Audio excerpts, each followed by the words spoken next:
जी।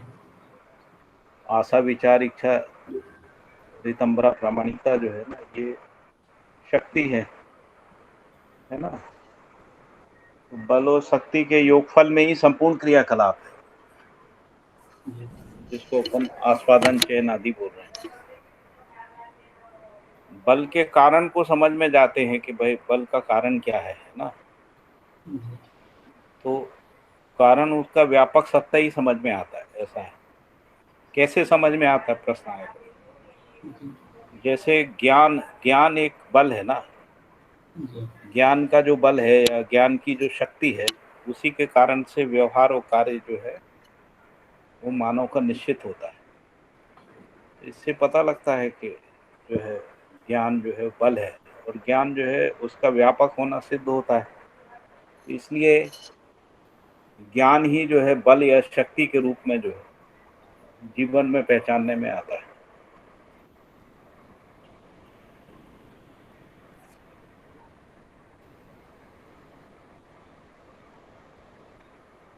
समझ में आता है आप? जी, चूँकि संपृक्तता जैसे है। जी। उदाहरण के लिए विश्वास है ना। जी। यदि विश्वास है तो संबंध निर्वाह करने की ऊर्जा रहती है। जी। यदि विश्वास की कमी होती है तो संबंध निर्वाह के लिए ऊर्जा नहीं रहती, यानी जो जिसको कार्य ऊर्जा कहते हैं वो कम पड़ जाती है। और यदि विश्वास होता है तो कार्य ऊर्जा जो है बनी रहती है।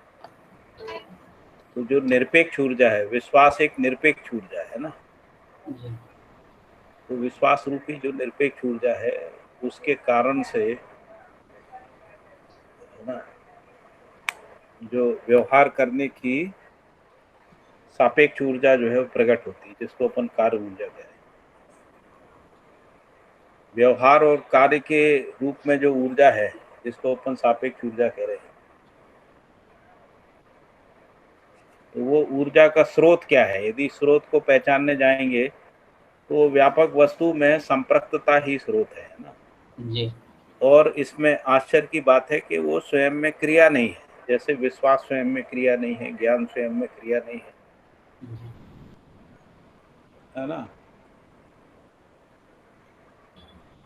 तो जैसे विश्वास और ज्ञान स्वयं में क्रिया ना होते हुए भी क्रिया का कारण सिद्ध होते हैं, जी। है ना। जी। जिसको हम लोग अज्ञान और अविश्वास कह रहे हैं, जी। उसका अस्तित्व सिद्ध नहीं होता है। क्योंकि विश्वास शून्य कोई नहीं होता, ज्ञान शून्य कोई नहीं होता। तो अज्ञान का मतलब है ज्ञान की कमी का होना, है ना। कमी का होने का मतलब है ज्ञान कम और ज्यादा नहीं होता है, लेकिन जो ज्ञान वस्तु है उस पर ध्यान नहीं है जीवन का। जीवन जो है शरीर पे ध्यान रहता है, जीवन का शरीर पे ध्यान रहता है। तो इसलिए जो व्यापक वस्तु है, यानी जो सहअस्तित्व है, सत्ता है, उस पे से ध्यान हट जाता है। इसलिए जो है जीवन में अज्ञान होता है जी। और जीवन में अविश्वास होता है, जिसमें जो अविश्वास का मूल कारण यही है कि हम स्वयं को शरीर मान लेते हैं। जी। और शरीर के जो विषय हैं, जिनको इंद्रियों का विषय कह रहे हैं ना, शब्द स्पर्श रूप रस गंध से हम स्वयं संचालित हो जाते हैं आसक्तिवश, है ना। जी। इसीलिए ऊर्जा की कमी हो जाती है। जो हमारे अंदर जो व्यवहार करने की ऊर्जा है, या भ्रमित हो जाते हैं ऐसा। तो इसीलिए जागृति की ओर जो शक्ति है वो नहीं रहती। जी। जब कोई व्यक्ति आसक्त होता है ना, तो उसमें जागृति की ओर शक्ति नहीं रहती, उसमें निर्णय करने की शक्ति नहीं रहती, उसमें सही गलत को पहचानने की शक्ति नहीं रहती, है ना। जी। तो उसके लिए जब वो यानी जब स्वयं को जीवन मानता है, शरीर ना मान के जब स्वयं को जीवन मानना शुरू करता है, धीरे धीरे उसको जीवन शक्ति स्पष्ट होती है, तब उसमें निर्णय क्षमता आती है। धीरे धीरे अध्ययन पूरा होता है तो उसमें दृष्टा पद आता है, दृष्टा पद आने से कर्ता पद आता है, जी।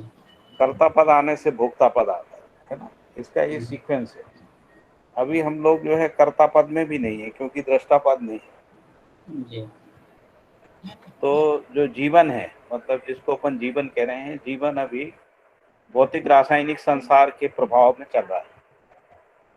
भौतिक रासायनिक संसार क्या है? तो शरीर है, जिसको हम लोग शरीर कह रहे हैं। शरीर के प्रभाव में जीवन का क्रियाकलाप हो रहा है, यानी जो भौतिक रासायनिक संसार है वो जीवन के क्रियाकलाप को चला रहा है। क्यों चला रहा है? क्योंकि जीवन दृष्टा नहीं हो पाया, ना स्वयं का दृष्टा हो पाया, ना सह अस्तित्व का दृष्टा हो पाया। तो जैसे ही जीवन जो है सह अस्तित्व का दृष्टा होता है, उसके बाद उसमें कर्ता पद आता है, तभी वो जीवन शक्तियों के आधार पे शरीर की क्रियाकलाप को संचालित करता है। शरीर के क्रियाकलाप से मतलब है कि जो व्यवहार और कार्य के रूप में जो शरीर की भूमिका है, तब वो जीवन के निर्देश पर है, व्यवहार के लिए भी और कार्य के लिए। अभी क्या है, हमारे पास व्यवहार का समझ ही नहीं है, कार्य का समझ ही नहीं है, और जिसको अपन इच्छा शक्ति कहते हैं वो भी नहीं है। इच्छा शक्ति क्यों नहीं है? हम सही मानते हुए भी सही, जैसे मान लीजिए हम हिंसा और युद्ध को गलत मानते हुए भी हिंसा और युद्ध में फंसे हुए। इसका मतलब क्या है? इसका मतलब है इच्छा शक्ति नहीं आई है, इच्छा शक्ति का जागरण नहीं हुआ है। क्यों नहीं हुआ है? क्योंकि जीवन कर्ता पद में नहीं है। ऐसे ही बहुत सारी चीजें हैं, जैसे हम लोग इंद्रिय सुख को पहचानते हैं कि ये क्षणिक है, फिर भी इंद्रिय सुख में फंसे रहते हैं। इसका मतलब है कि अभी हम दासता से मुक्त नहीं हुए, आसक्ति से मुक्त नहीं हुए। इसका मतलब है कि इच्छा शक्ति का जागरण नहीं हुआ है। इच्छा शक्ति क्यों नहीं जागी? क्योंकि ज्ञान शक्ति का जागरण नहीं हुआ है। ज्ञान शक्ति क्यों नहीं हुआ? क्योंकि हमको अनुभव नहीं है, यानी ज्ञान नहीं है, ज्ञान का उदय प्रकटन नहीं हुआ है। ज्ञान का उदय प्रकटन नहीं हुआ है, इसका मतलब अनुभव नहीं है। अनुभव नहीं है, इसका मतलब हम दृष्टा नहीं है ना। दृष्टा नहीं है, इसलिए कर्ता नहीं है। कर्ता नहीं है, इसलिए हम जो सुख और सुख शांति संतोष आनंद है उसके भोक्ता नहीं, और इसीलिए मानव के जीवन में दुख है। ऐसा समझ में आता है। समझ में आ रहा है? जी भैया, वो मैं कह रहा था जैसे पदार्थ अवस्था में क्रिया का अर्थ है श्रम गति परिणाम या रचना विरचना जो देखने को मिलता है। उसी तरह प्राण में स्पंदनशीलता के रूप में, उसी तरह जीव में जीने की आशा के रूप में। अब यहाँ पे बदल गया, और फिर ज्ञान अवस्था में कल्पनाशीलता के रूप में। तो जो क्रिया 10 क्रिया समुच्चय के रूप में जीवन है, इसका श्रम गति परिणाम, और फिर वो 10 क्रियाओं का अलग अलग श्रम गति परिणाम, यदि ये स्पष्ट हो जाए तो अच्छा रहेगा भैया। नहीं, जीवन को तो जीवन क्या है? समुच्चय नहीं है, जैसा आप कह रहे हैं ना। समुच्चय का मतलब है कि सब अलग अलग अंग हैं, उनका उनका कुछ एक गठजोड़ है, ऐसा नहीं है। जीवन एक इकाई है ना। उस एक इकाई के अंदर, जैसे शरीर एक इकाई है, इसमें अंग अवयव है ना, अंग अवयव है। तो हम एक कह सकते हैं कि शरीर में कोई अंग नहीं हो तो भी शरीर काम कर सकता है। जैसे हाथ पैर नहीं है तो भी, है ना, एक आध किडनी नहीं है तो भी काम कर सकता है। लेकिन जीवन में ऐसा नहीं है। जीवन में हमेशा सभी क्रियाएं जो हैं वो प्रभावशील बनी रहती है। तो इसलिए जीवन एक अविभाज्य इकाई है, उसको विभाजित नहीं किया जा सकता, है ना। उसमें से कोई अंग को अलग नहीं कर सकते, क्योंकि जो मन वृत्ति चित्त बुद्धि आत्मा है ये आपस में अविभाज्य है ना। तो जैसे हम किसी के साथ व्यवहार करते हैं, तो व्यवहार करने में मन वृत्ति चित्त बुद्धि आत्मा सभी साथ साथ जो है कार्य करते हैं। ऐसा नहीं होता कि हम मन की क्रिया के रूप में व्यवहार कर रहे हैं, वृत्ति की क्रिया के रूप में व्यवहार कर रहे हैं, चित्त की क्रिया के रूप में, ऐसा नहीं होता, है ना। तो व्यवहार का जो जीवन है वो अविभाज्यता इसी में प्रमाणित होती है कि जो हम व्यवहार कार्य करते हैं उसमें जीवन की सभी क्रियाएं जो है वो नियोजित होती हैं। इससे पता लगता है कि जीवन के अंदर जो भी क्रियाकलाप है वो अविभाज्यता में है। इस तरीके से स्पष्ट होता है ना। तो जीवन में जो श्रम गति और परिणाम है, तो गति क्या है? तो गति जागृति है, और परिणाम क्या है? तो जागृति पूर्णता है, जिसको अपन दिव्य मानव कह रहे हैं ना, जागृति पूर्णता है, आचरण पूर्णता है ना, और क्रिया पूर्णता है। तो क्रिया पूर्णता से जागृति शुरू होती है, जिसको अपन मानव, देव मानव, दिव्य मानव, आचरण पूर्णता में समाप्त होती, पूर्ण हो जाती है ना। उसी को कह रहे हैं कि जो जीवन है वो परिणाम से मुक्त आई है ना, क्योंकि जागृति के बाद कोई परिणाम नहीं है, तो इसलिए उसमें फिर गति ही रहती है और गति की निरंतरता रहती है। तो गति की निरंतरता आचरण पूर्णता में पूर्ण हो जाती है। फिर आचरण पूर्ण व्यक्ति जो है अखंड समाज सार्वभौम व्यवस्था को बनाए रखने के अर्थ में क्रियाशील रहता है। इस तरीके से उसकी निरंतरता बनी रहती है। जी भैया समझ में आ गया। लेकिन यदि इसको अपन एक एक में भी समझने की कोशिश करेंगे, जैसे विचार शक्ति है तो विचार क्रिया है ना, तो विचार क्रिया का पर्पस क्या है, तो समाधान है जी। तो इसलिए संपूर्ण विचार शक्ति जो है समाधान के लिए गतिशील है। हम जो भी विचार करते हैं अल्टीमेटली समाधान के लिए ही करते हैं, और जब तक हमको समाधान नहीं मिलता विचार में तृप्ति नहीं है ना, जी। विचार तृप्त नहीं होते। उसी तरीके से मन है, मन को क्या चाहिए, निरंतर सुख चाहिए है ना। जी। तो मन जो है निरंतर सुख को तलाशता ही रहता है, उसको क्षणिक सुख मिल भी जाता है, दीर्घ सुख मिल भी जाता है, उसमें तृप्त नहीं होता है।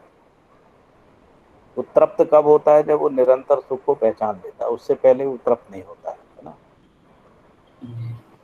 तो इससे पता लगता है कि जो मन की क्रियाकलाप है वो निरंतर सुख को पहचानने के लिए क्रियाशील है।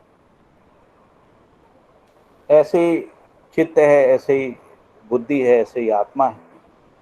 आत्मा अनुभव से पहले तृप्त नहीं होती है, बुद्धि जो है अनुभव के बाद तृप्त होती है, जिसको कह रहे हैं कि जब बुद्धि ज्ञान संपन्न होती है उससे पहले तृप्त नहीं होती। तो अनुभव के बाद ज्ञान का प्रकटन बुद्धि में होता है ना, और बुद्धि में जब ज्ञान जी। संपन्नता आ जाती है, इसके बाद बुद्धि प्रमाणित होने के लिए दौड़ती है ना। अपने ज्ञान को प्रमाणित करने के अर्थ में बुद्धि दौड़ती है। जी। तो जो दौड़ती है तो विवेक और विज्ञान के रूप में प्रमाणित होती है। विवेक के रूप में प्रमाणित होती है व्यवहार क्रिया में, वो विज्ञान के रूप में प्रमाणित होती है कार्य व्यवसाय क्रिया में। तो इस तरीके से हम ये पहचान सकते हैं श्रम गति परिणाम को, है ना। जी बुद्धि भैया। के अंदर श्रम गति परिणाम, चित्त के अंदर श्रम गति।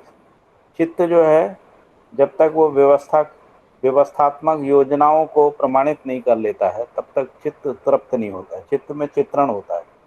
जी। तो जैसे मानव जाति में 3-4 बड़े चित्रण हैं। एक चित्रण है अखंड समाज के रूप में, जिसको वसुधैव कुटुंबकम कह रहे हैं।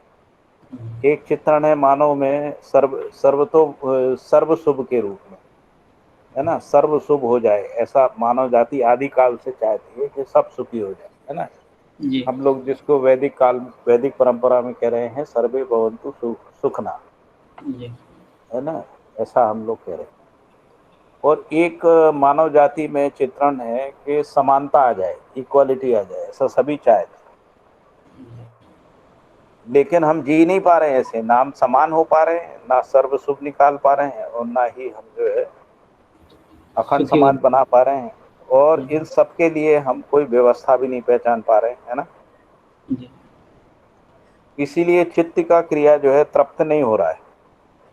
जैसे मानव जो है आदिकाल से लेकर अभी तक तो मानव ने भी समझने का प्रयास किया है, और उसमें कई प्रकार का चित्रण हुआ है। मूल रूप से चित्रण जो है अभी सामान्य आकांक्षा पूर्ति के अर्थ में है, जिसको अपन करें। और फिर धीरे धीरे चित्रण महत्वाकांक्षा के अर्थ में भी हो गया। लेकिन मन स्वस्थता के रूप में जो मानव के अंदर चित्रण है, या जिसको कहें इच्छा है उसकी, या कामना है, या वांछा है, वो अभी पूरी नहीं हुई। तो जब तक वो पूरी नहीं होती है मानव में जो चित्रण क्रिया है वो तृप्त नहीं होगी। तो चित्रण क्रिया व्यवस्था में ही तृप्त होती है, चित्रण क्रिया इक्वालिटी में, समानता में ही तृप्त होती है। चित्रण क्रिया अखंड समाज से पहले तृप्त नहीं होती। जैसे समुदाय चेतनाएं बन गई, बड़े बड़े समुदाय बन गए, मतलब एक एक समुदाय में 100-100 करोड़ लोग हैं, ऐसे समुदाय हो, भले उसमें टुकड़े टुकड़े हैं, लेकिन बड़े बड़े समुदाय हो गए, लेकिन उन समुदाय चेतना में मानव में तृप्ति नहीं है ना। तो इसलिए मानव समुदाय चेतना से भी बड़ी चेतना को पहचानने के लिए अभी भी प्रयासरत है। इसलिए पूरी दुनिया में बात होती रहती, ग्लोबल वर्ल्ड ऑर्डर बन जाए, ग्लोबलाइजेशन हो जाए, है ना, कोई एक विश्व व्यवस्था निकल आए, ऐसा प्रयास करता ही रहता है मानव, है ना। तो जब तक सार्वभौम व्यवस्था नहीं आती है ना, अखंड समाज नहीं बनता है, तब तक जो चित्त की क्रिया है वो तृप्त नहीं होती। तो इससे पता लगता है कि जीवन के संपूर्ण क्रिया, चाहे मन का क्रिया, वृत्ति का क्रिया, चित्त का क्रिया, बुद्धि और आत्मा का क्रिया जो है, वो तभी तृप्त होता है जब उसमें स्थिरता को और निश्चितता को वो पहचान लेता है। तो समाधान के बिना विचार की स्थिरता निश्चितता नहीं है, निरंतर सुख के बिना मन की स्थिरता निश्चितता नहीं है, व्यवस्था के बिना चित्त की स्थिरता निश्चितता नहीं है, ज्ञान के बिना बुद्धि की स्थिरता निश्चितता नहीं, अनुभव के बिना आत्मा, है ना, अनुभव के बिना आत्मा में आत्मा स्वयं को भी नहीं पहचान पाती है ना, स्वयं के होने को भी नहीं पहचान पाती। तो इससे पता लगता है कि जो निरंतर सुख, समाधान, सार्वभौम व्यवस्था और न्याय, संपन्नता और अनुभव जिसको कह रहे हैं, यही जीवन की गति है, लक्ष्य है, जीवन क्रियाओं का उद्देश्य है। फिर यही परावर्तित होता है, जैसे विचार का समाधान जो है वो परिवार में न्यायपूर्ण व्यवहार के रूप में परावर्तित होता है, जिसको अपन विचार का समाधान करें।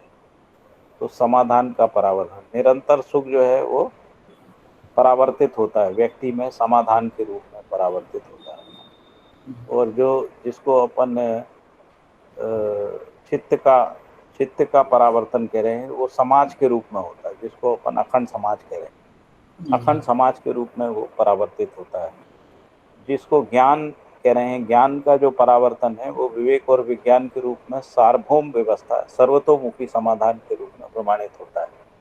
और आत्मा का जो परावर्तन है वो अखंड समाज, सार्वभौम व्यवस्था के रूप में, अभिभाज्यता के रूप में, है ना, सामरस्यता के रूप में परावर्तित होता है। ठीक है, ये समझ में आता है? जी भैया, बढ़िया से हो गया। गति का मतलब जागृति की दिशा है, श्रम का मतलब जो प्रेरणा है सुख के रूप में, वो श्रम के लिए कारण बनता है। और परिणाम मतलब आचरण पूर्णता के लिए। तो श्रम, गति, परिणाम, इस तरह से मैं थोड़ा सा समझ पाया।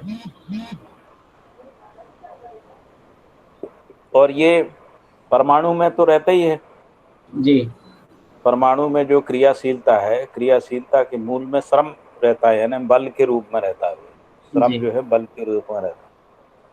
तो उसके कारण से परमाणु में विकास होता है।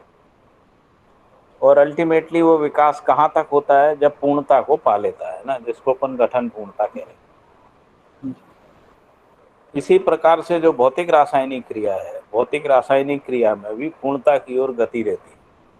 तो ये जो पूर्णता की ओर गति है, उसी के कारण से भौतिक रासायनिक क्रिया जो है प्राणावस्था, जीवावस्था और मानव शरीर के रूप में, है ना, जीव शरीर, मानव शरीर के रूप में उसमें विकास क्रम विकास रहता है, या विकास की लाक्षणिकता रहती है। क्योंकि क्यों रहती है विकास की लाक्षणिकता? क्योंकि परमाणु में विकास का प्रवृत्ति रहता है।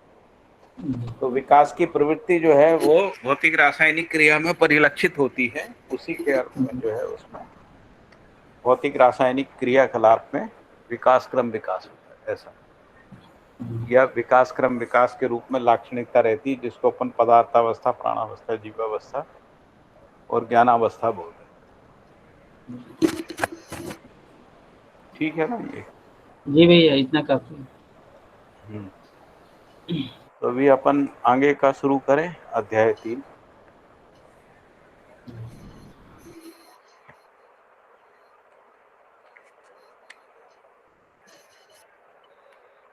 अभी मैं ही पढ़ूं इसको कि आप में से कोई पढ़ना चाहेंगे? मैं पढ़ देता हूँ यदि आप कहें।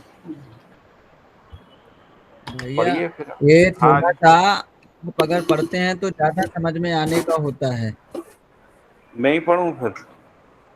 आपके पढ़ने से समझ में ज्यादा आता है ये है, क्योंकि थोड़ा सा क्लिष्ट है मानव व्यवहार दर्शन का। अगर पकड़ में समझ आ जाएगा तो आगे का आसान हो जाएगा। ये है ठीक है, हर मैं एक। पढ़ता हूँ, जी जी। मैं पढ़ता हूँ इसमें, है ना, मैं पढ़ता हूँ, समझ गया मैं आपका।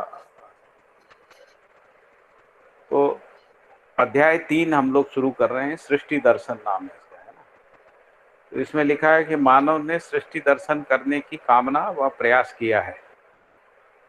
अब ये जो कामना और प्रयास किया है किस रूप में किया है, तो मानव जो है आदर्शवाद में, भौतिकवाद में जीव जगत, ईश्वर और स्वयं को प्रतिपादित व्याख्यायित करने का प्रयास करता रहा है। तीन तीन चीजों को मूल रूप से समझने की कोशिश करता रहा है।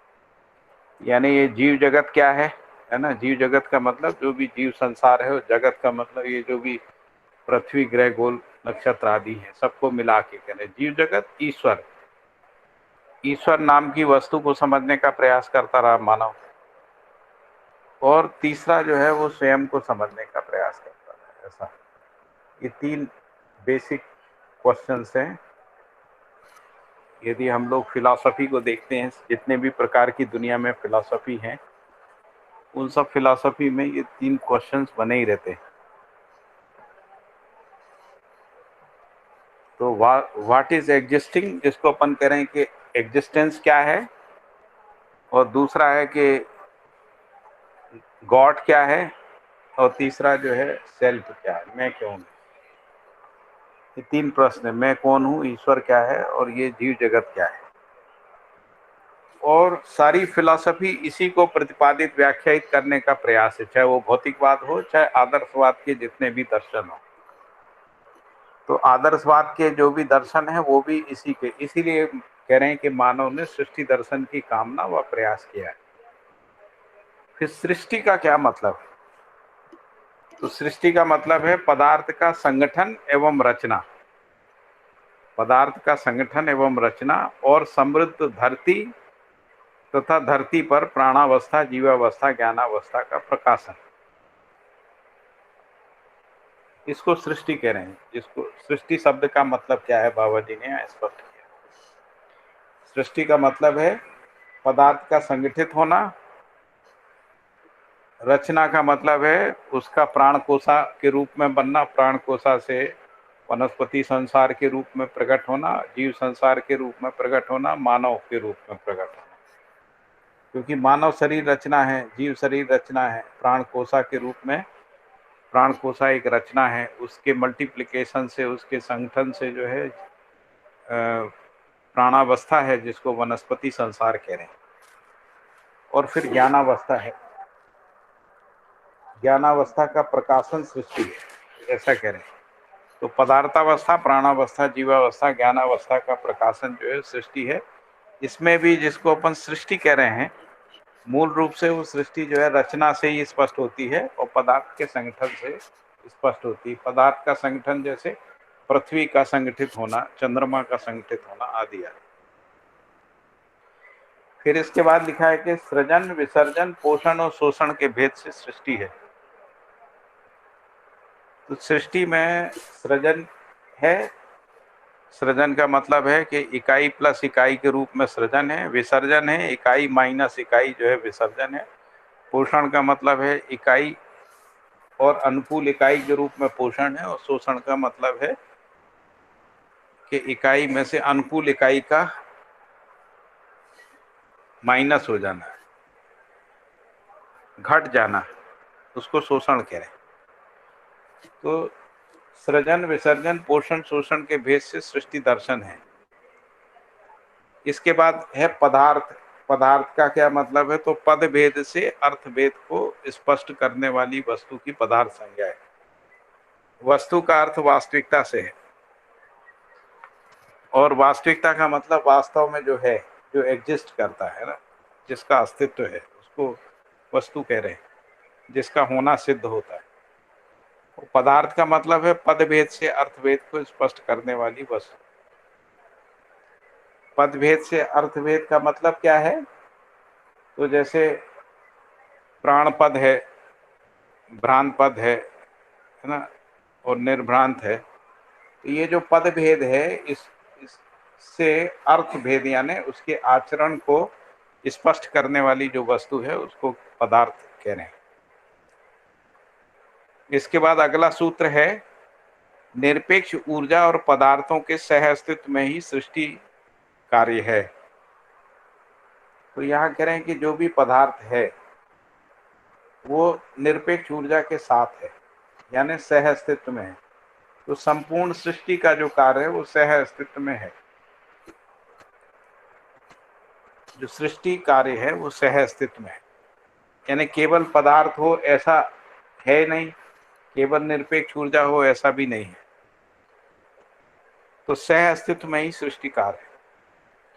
फिर निरपेक्ष ऊर्जा किसको कह रहे हैं? तो यहाँ पे लिखा है कि जो व्यापक रूप में सहज सत्ता अस्तित्व है पर जिसके उत्पत्ति का कारण सिद्ध ना हो उसकी निरपेक्ष ऊर्जा संज्ञा है। तो निरपेक्ष ऊर्जा का मतलब जो व्यापक शून्य है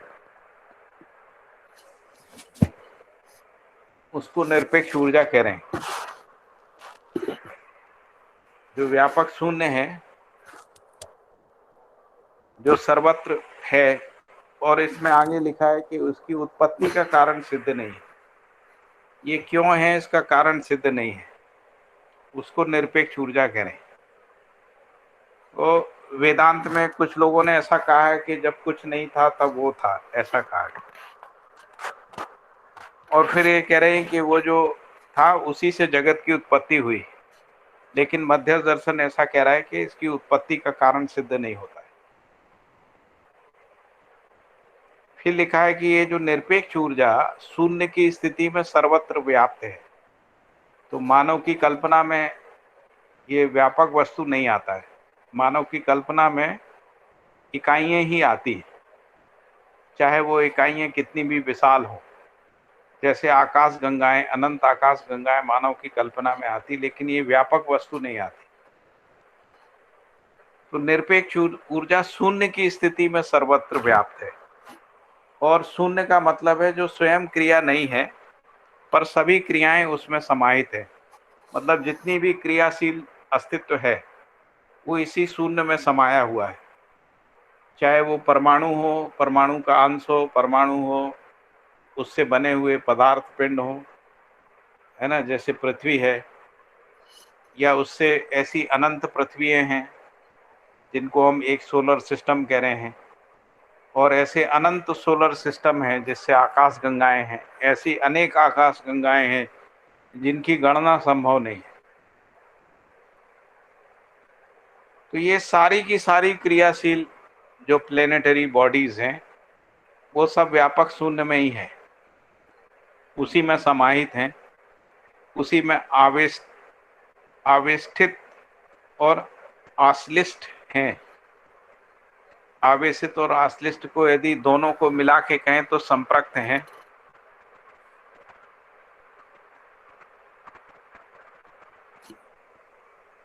इस तरीके से हम इस शून्य को समझ सकते हैं।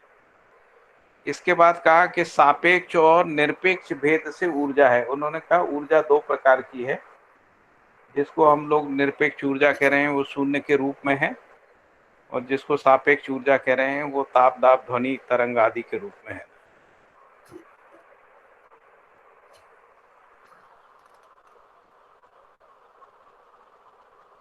इसे सापेक्ष ऊर्जा व निरपेक्ष ऊर्जा के रूप में पहचानना और समझना होता है।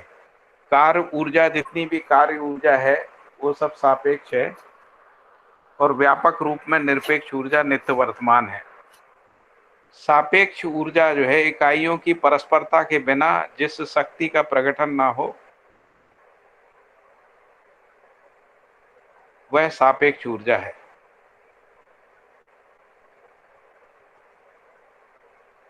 भौतिक रासायनिक वस्तुओं की परस्परता में अथवा परस्परता वश प्रकट होने वाली शक्तियां जैसे दबाव, तरंग, प्रभाव को सापेक्ष ऊर्जा के रूप में पहचाना जाता है।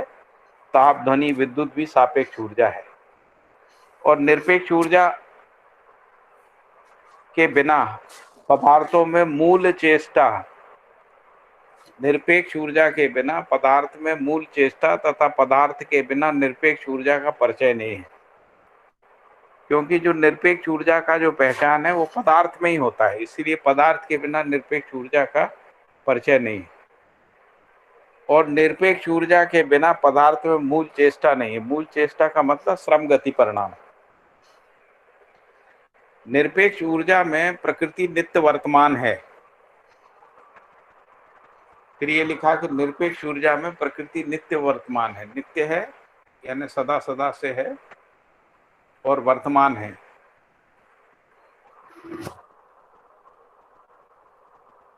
मतलब अपने उद्भव विभव प्रलय के साथ बनी रहती है। उद्भव विभव प्रलय का मतलब है रचना करती हुई, संगठित विघटित होती हुई, रचना विरचना करती हुई बनी रहती है, उसको वर्तमानता बोल रहे हैं। निरंतर वर्तते रहना, ऐसा।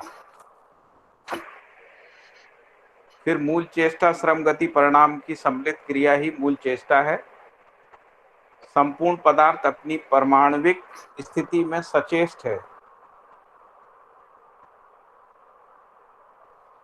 और जो चेष्टा है वही श्रम गति परिणाम के रूप में। इसलिए स्पष्ट होता है कि उन्हें ऊर्जा प्राप्त है, क्योंकि उसमें सचेष्टता है, यानी श्रम गति परिणाम की सम्मिलित क्रिया है। इसी से ये पता लगता है कि उसको कहीं से ऊर्जा प्राप्त है। और ये जो ऊर्जा प्राप्त है कहाँ से है, तो ये निरपेक्ष ऊर्जा है जो उसको प्राप्त है। जिस ऊर्जा से समस्त पदार्थ अपने परमाणविक स्थिति में सचेष्ट है वही निरपेक्ष ऊर्जा है। उक्त रीति से पदार्थ और निरपेक्ष ऊर्जा का सह अस्तित्व सदा सदा अविभाज्य रूप में होना सिद्ध होता है।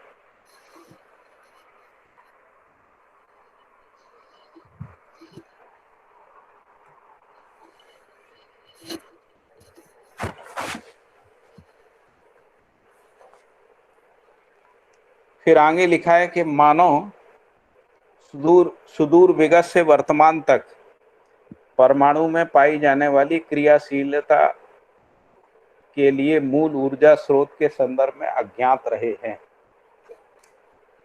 मतलब जो मानव जाति में जो भी विज्ञान में भी जो रिसर्च हुआ है, अभी उनको ये कारण अभी तक स्पष्ट नहीं हुआ है कि जो परमाणु के अंदर जो पार्टिकल्स हैं या परमाणु में जो क्रियाशीलता है उसको ऊर्जा कहाँ से प्राप्त होती है। तो इसीलिए बाबा जी कह रहे हैं कि मानव सुदूर विगत से वर्तमान तक परमाणु में पाई जाने वाली क्रियाशीलता के लिए मूल ऊर्जा स्रोत के संदर्भ में अज्ञात रहे, और अब यह सह अस्तित्व विधि से स्पष्ट हुआ है। और वो कह रहे हैं कि ये सह अस्तित्व विधि से स्पष्ट हुआ है कि सत्ता रूपी ऊर्जा के अस्तित्व को निरपेक्ष ऊर्जा के रूप में स्वीकारा गया है। तो जो सह अस्तित्ववाद का प्रतिपादन है उसमें व्यापक वस्तु को निरपेक्ष ऊर्जा के रूप में स्वीकारा गया है, क्योंकि इसे हम हर परमाणु की क्रिया के मूल में पाते हैं। यह निरपेक्ष ऊर्जा सर्वत्र एक सी ही रहने के कारण इसे साम ऊर्जा भी कहते हैं। एक सी रहती है, इसीलिए इसको साम ऊर्जा कहते हैं। कहीं कम हो कहीं ज्यादा हो, इस तरीके से नहीं होती। जैसे आकर्षण बल कहीं ज्यादा होता है कहीं कम होता है, ताप कहीं ज्यादा होता है कहीं कम होता है, तरंग कहीं ज्यादा होती है कहीं कम होता है, विद्युत भी कहीं ज्यादा होती है कहीं कम होता है।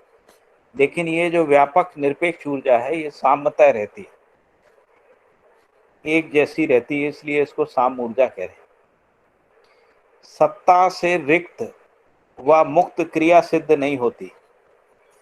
वो कह रहे हैं कि ऐसी कोई भी क्रिया का अस्तित्व नहीं है जो सत्ता से यानी साम ऊर्जा से यानी निरपेक्ष ऊर्जा से यानी व्यापक जो सत्ता है उससे रिक्त और मुक्त, ऐसी कोई क्रिया जो है सिद्ध नहीं होती। फिर वो कह रहे हैं कि सत्ता ही व्यापक है, शून्य ही निरपेक्ष ऊर्जा है, शून्य ही सत्ता है। और इसको और आगे स्पष्टीकरण में दिया है कि निरपेक्ष ऊर्जा एवं पदार्थ में इतना अंतर है कि निरपेक्ष ऊर्जा हर काल, हर स्थान व हर वस्तु में व्याप्त है। निरपेक्ष ऊर्जा हर काल में, हर स्थान में और हर वस्तु में व्याप्त है। ऐसी कोई वस्तु नहीं है जिसमें निरपेक्ष ऊर्जा पारगामी ना हो। निरपेक्ष ऊर्जा ना हो ऐसा कोई स्थान व वस्तु प्राप्त या सिद्ध नहीं है, परंतु पदार्थ ना हो ऐसा स्थान है और ऐसा काल भी सिद्ध, ऐसा स्थान तो है पर ऐसा काल सिद्ध नहीं। मतलब ऐसा कोई काल मानव की कल्पना में नहीं आता है जब पदार्थ ना हो। पदार्थ का प्रत्येक अंश ऊर्जामय है। फिर उन्होंने स्थान का परिभाषा दिया है। तो स्थान दो तरीके से स्थान समझ में आता है। एक स्थान समझ में आता है व्यापक सत्ता अथवा शून्य, क्योंकि एक एक वस्तु इसी स्थान में या इसी सत्ता में समाई हुई है। इस अर्थ में व्यापक वस्तु ही स्थान हुआ। और दूसरा है पदार्थ का जो विस्तार, कोई भी जो पदार्थ है, जैसे पृथ्वी का जो विस्तार है वो पृथ्वी का स्थान है। इस तरीके से स्थान शब्द को दो अर्थों में समझते, क्योंकि संपूर्ण जो ग्रह गोल नक्षत्र तारा मंडल है वो व्यापक वस्तु रूपी स्थान में है और हर इकाई का जो विस्तार है वही उसका स्थान है। इस तरीके से स्थान को दो तरीके से समझा जा सकता है। फिर आगे लिखा है कि पदार्थ के संगठन अथवा अवस्था भेद से ही पदार्थ की मात्रा एवं रूप की अवधियां हैं। पदार्थ के संगठन और अवस्था भेद से ही पदार्थ की मात्रा और रूप की अवधियां हैं। ये रूप की अवधि का मतलब होता है जिसको अपन प्राणावस्था, जीवावस्था और ज्ञानावस्था की रचनाएं बोल रहे हैं, है ना, वो रूप की अवधियां हैं। और पदार्थ के संगठन भेद के आधार पे भी अवस्था भेद से पदार्थ की मात्रा एवं रूप की अवधियां हैं। फिर इसके बाद लिखा है कि समस्त पदार्थ ठोस, तरल, विरल रूप में उपलब्ध है। इन अवस्थाओं में पदार्थ तात्विक, यौगिक और मिश्रण के रूप में प्राप्त है। तात्विक का परिभाषा दिया, सजातीय परमाणु समूह के गठन की तात्विक संज्ञा है। जैसे लोहा, सोना, चांदी आदि जो है ना, सब तत्व हैं। जैसे हाइड्रोजन भी तत्व है, हाइड्रोजन, नाइट्रोजन, ऑक्सीजन, ये भी सब तत्व है। सिलिकॉन वो भी तत्व है। जहाँ पे एक जैसे परमाणु समूह के रूप में जिसका गठन हो जाता है उनको तत्व है, एलिमेंट अंग्रेजी में बोल रहे हैं। और मिश्रण का मतलब है विजातीय परमाणु अथवा अणु समूह का ऐसा गठन जिसमें सभी अपने अपने आचरण में बने रहते हैं, उसको मिश्रण कह रहे हैं। और यौगिक का मतलब है जब दो या दो से अधिक प्रजाति की वस्तुएं निश्चित अनुपात में मिलकर अपने अपने आचरण को त्याग कर अन्य प्रकार के आचरण को प्रस्तुत करते हैं, उसको यौगिक कह रहे हैं। जैसे हम लोग अभी H2O को यौगिक बोलते हैं। तो H2O में एक जलाने वाला है, एक जलने वाला है, लेकिन ये दोनों मिलकर जो वाला हो जाता है, यानी दोनों ने अपना आचरण छोड़ दिया, एक नए आचरण को ग्रहण कर लिया, उसको यौगिक कह रहे हैं। यौगिक में रासायनिक और भौतिक दोनों परिणाम होते हैं, जबकि मिश्रण में केवल भौतिक परिणाम रहते हैं। रासायनिक परिणाम का मतलब है जब नया कोई आचरण आ गया है तब उसको रासायनिक परिणाम कहते हैं, और जबकि मिश्रण में केवल भौतिक परिणाम रहते हैं। फिर लिखा है कि परमाणु के मध्यांश एवं आश्रित कणों की संख्या भेद से परमाणुओं की प्रजातियां, परमाणु की जाति एवं अवस्था और मात्रा का निर्णय होता है। तो कोई भी जो परमाणु होता है उसमें जैसे जैसे मध्यांश और आश्रित अंशों की संख्या बढ़ती जाती है तो उसी क्रम में परमाणुओं की नई नई प्रजातियां जो है पहचानने में आती हैं।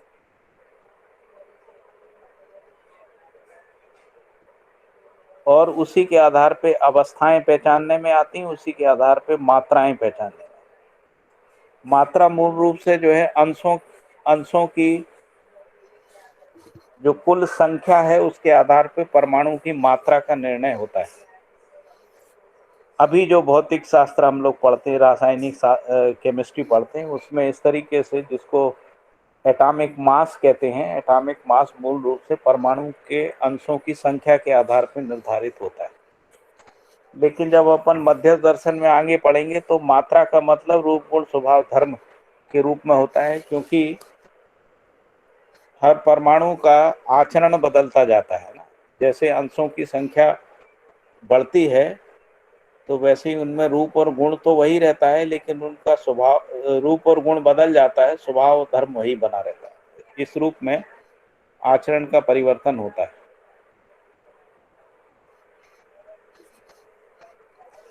फिर इसके बाद लिखा है वायु, विरल पदार्थ राशि के नृत्य,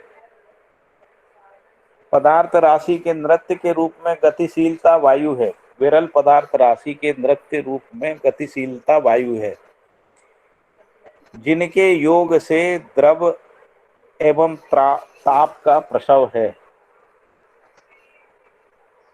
तो जो ताप का पहचान है वो विरल पदार्थ राशि के आधार पे है, और जो द्रव बनता है, जैसे पानी बनता है, तो वो भी विरल पदार्थ या राशि के योग से ही बनता है। तो यहाँ तक कुछ प्रश्न हो तो बताइए।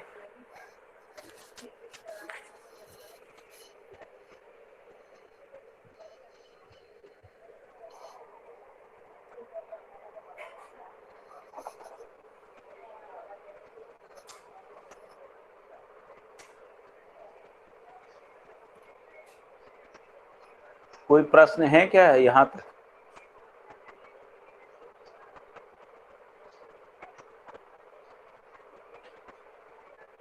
संदीप भाई, भास्कर भाई, अर्चना यादव जी। पाटिल जी, ताप का प्रसव कैसे होता है विरल पदार्थ राशि के संघर्षण से होता है। मतलब जो हीट जो भी प्रोड्यूस होती है वातावरण में, वो जो ये गैसियस जो अपने परमाणु हैं उनके उससे होता है। और ठोस को ठोस से रगड़े तब भी तो हीट पैदा होती है।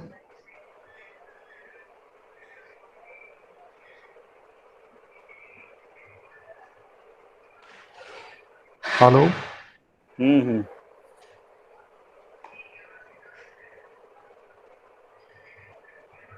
जिसको अपन फ्रिक्शन कहते हैं, ये कह रहे हैं कि यहाँ पे गैसियस जो हैं उन्हीं से फ्रिक्शन पैदा होती है। मुझे लगता है कि हाँ, मुझे लगता है कि जो ठोस को ठोस से भी जब घर्षण करते हैं तो उसमें जो विरल पदार्थ रहता है उसी में ज्यादा घर्षण वो होता है, गतिशीलता बनती है ना, उसी के कारण से ताप का प्रसव होता है। नहीं, दो चीजों को अपन रगड़ेंगे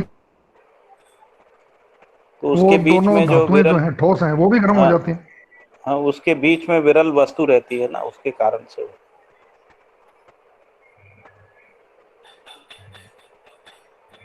ऐसा समझ में आ रहा है अभी, तो ऐसे ही समझ में आ रहा है, क्योंकि जो जैसे यदि अपन इसको समझेंगे, ठोस क्या चीज है अपने आप में, ठोस कोई चीज नहीं होती है ना, क्योंकि जब एक भी परमाणु दूसरे परमाणु के साथ टच नहीं करता है ना, एक भी अंश दूसरे अंश के साथ टच नहीं करता। इसमें जो क्योंकि जो आपकी डिग्री है तो एक डिग्री यही चीज है मेरे ख्याल है ना। Hello hello. हाँ जी, जो आपकी फॉर्मल एजुकेशन है वो इसी विषय पे थी, तो उसमें ये कैसे बताते हैं? नहीं, उसमें तो यही बताते हैं कि जो संघर्षण से ही होता है, चाहे वो वायु का संघर्षण हो, चाहे वो ठोस पदार्थ राशि का संघर्षण हो, उससे ही होता है, ऐसा बोलते। लेकिन यदि सैद्धांतिक रूप से समझने जाएं तो ये पता लगता है कि एक परमाणु से दूसरे परमाणु के बीच में कोई स्पर्श नहीं होता है, जिसको अपन टच करने की क्रिया की। एक परमाणु के अंदर भी, एक परमाणु के अंदर भी जो अंश होते हैं वो एक निश्चित अच्छी दूरी पे बने रहते हैं। इसलिए ठोस के ठोस होने के कारण उसका गठन है, और वो गठन जो होता है उस गठन के बीच में रिक्त स्थलियां बनी रहती हैं। हाँ और रिक्त स्थलियों में जो सूक्ष्म वायु है वो प्रवेश कर जाती है।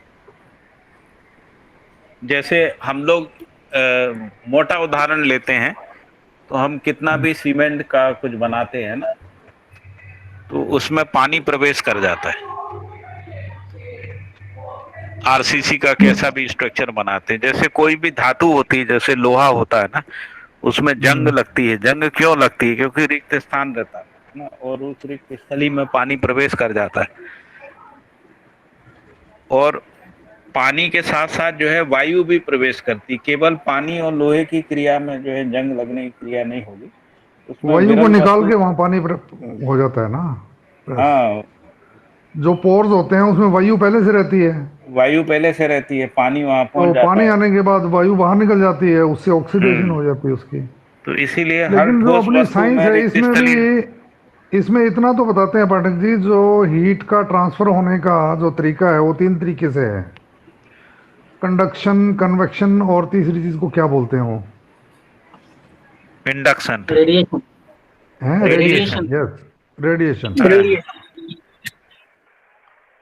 तो यदि आप इसको भी समझेंगे ना, तो उसमें मूल रूप से क्या है कि जो पार्टिकल है वो क्रियाशील हो जाता है, उसकी जो है गति बढ़ जाती है, उसी के अर्थ में हीट पैदा होती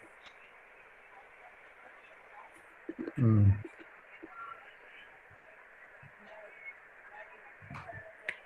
जैसे जो भी ताप होता है ना, वो किसी ना किसी पदार्थ राशि में ही होता है। तो यदि पदार्थ राशि के बीच में रिक्त स्थली है, उसमें ताप नहीं होता, क्योंकि ताप को जो ग्रहण करने वाली यानी उसको समाने वाली जो वस्तु होती है वो कोई ना कोई पदार्थ राशि होती है। मान लीजिए जैसे पृथ्वी और सूर्य के बीच में रिक्त स्थली है, उसमें टेम्परेचर नहीं होता है। तो जो टेम्परेचर होता है उसके बीच में यदि कोई मटेरियल बॉडी है, प्लेनेटरी बॉडी है, उसमें ही ताप होता है।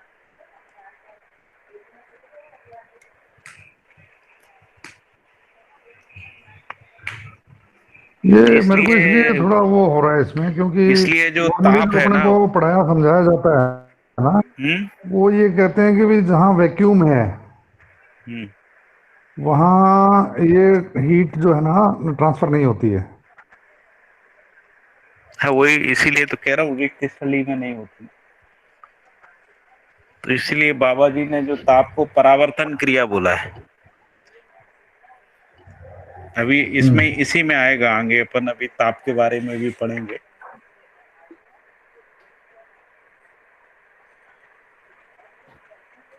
भैया एक प्रश्न है। थोड़ा आगे पढ़ के देखें फिर।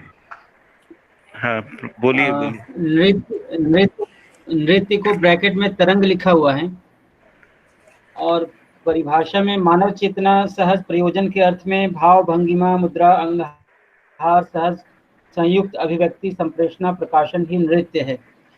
तो ये दोनों एक ही नृत्य है या अलग अलग? नहीं, अभी अपन यहाँ पे सृष्टि रचना में पढ़ रहे हैं ना, इसमें अभी जीवन में नहीं पढ़ रहे हैं। तो अभी यहाँ पर जो पदार्थ राशि में जो नृत्य है उसकी बात कर रहे हैं।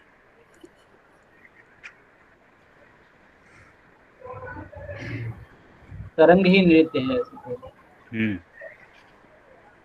तो ये जो दोनों में होता है, ये विरल इसमें पदार्थ में परिभाषा भी संहिता है नृत्य ना होता आपके है पास? और ठोस में भी होता है। हाँ जी, ये मित्र जो बोल रहे हैं इनके पास परिभाषा संहिता हो, तो इसमें द्रव और ताप का ये देखिए एक बार डेफिनेशन।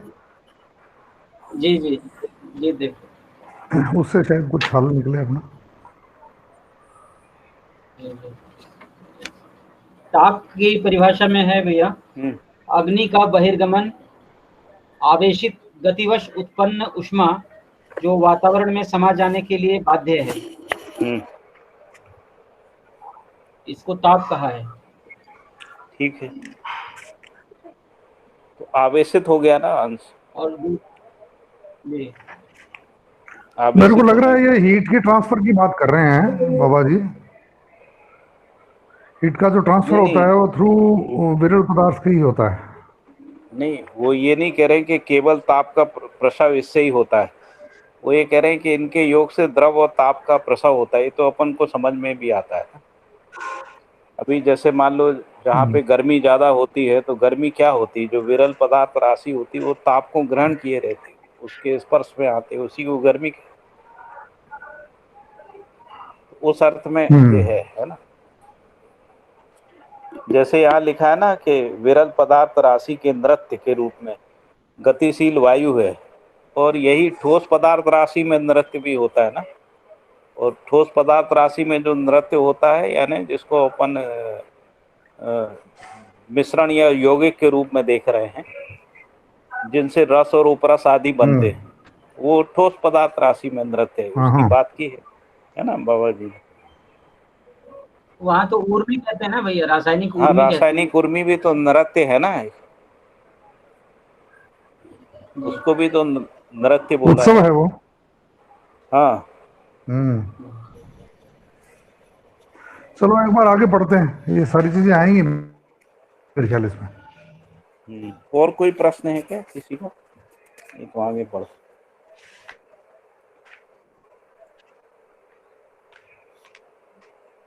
भैया फिर एक आगे समझना बढ़ते था जी। इसमें एक था ना कि पदार्थ के संगठन तथा अवस्था भेद से ही पदार्थ की मात्रा एवं रूप की अवधियां हैं। तो क्या यहाँ रूप को जैसे आपने समझाया है कि प्राण अवस्था, जीवावस्था, अनवस्था, तो यहाँ रूप ठोस, द्रव, गैस के रूप में भी देख सकते हैं क्या पदार्थ अवस्था के हाँ, रूप उस को? रूप में भी देख सकते हैं, उस रूप में भी देख सकते हैं, इस रूप में भी देख हाँ, सकते जी जी। रूप की परिभाषा तो आकार, आयतन और घन है।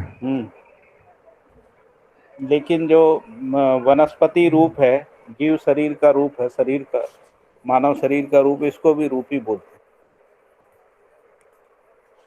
उसमें तीनों चीजें हैं ना। हाँ, उसमें भी आकार, आयतन, घनता है। जीवन में लेकिन क्या भी है है, कि जीवन रूप भी जीवन है, परमाणु का भी आकार, जीवन आयतन। परमाणु का भी रूप है, उसमें आकार, आयतन, घनता कल्पना में नहीं आता है। जैसे हर पेड़ अपने पेड़ के रूप में रहता है, मानव शरीर अपने मानव शरीर के रूप में रहता है ना। जीव शरीर अलग अलग जीव शरीर के रूप में रहते हैं। तो रूप के बिना कोई क्रिया नहीं है, हर क्रिया जो है रूप के साथ ही रहती है। जीवन का रूप उसका जो पंजाकार जो है ना। एक्चुअली हम लोग जो रूप। नामकरण करते हैं वो बेसिकली रूप का ही नामकरण करते हैं, अभी जो नामकरण करते हैं, इसीलिए नाम रूप शब्द इस्तेमाल करते हैं। हाँ, जैसे प्लास्टिक की एक कुर्सी है, प्लास्टिक का एक स्टूल है, तो एक रूप स्टूल है, एक रूप कुर्सी है। बेसिक मटेरियल तो प्लास्टिक है, लेकिन हम एक का नाम स्टूल रखते हैं, एक का नाम कुर्सी रखते हैं। तो मूलतः हम रूप जो है वो उसी का नामकरण करते हैं।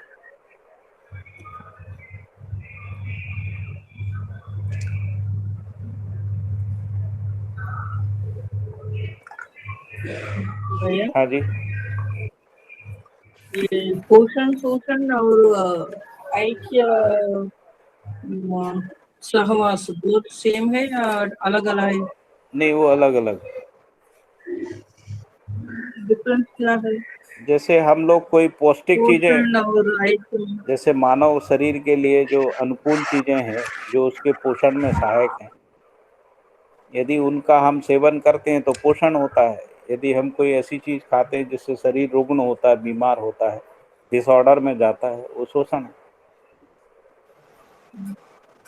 तो इसी तरीके से जो पदार्थ में यदि विकास होता है वो उसका पोषण है, यदि उसमें ह्रास होता है तो वो उसका शोषण है।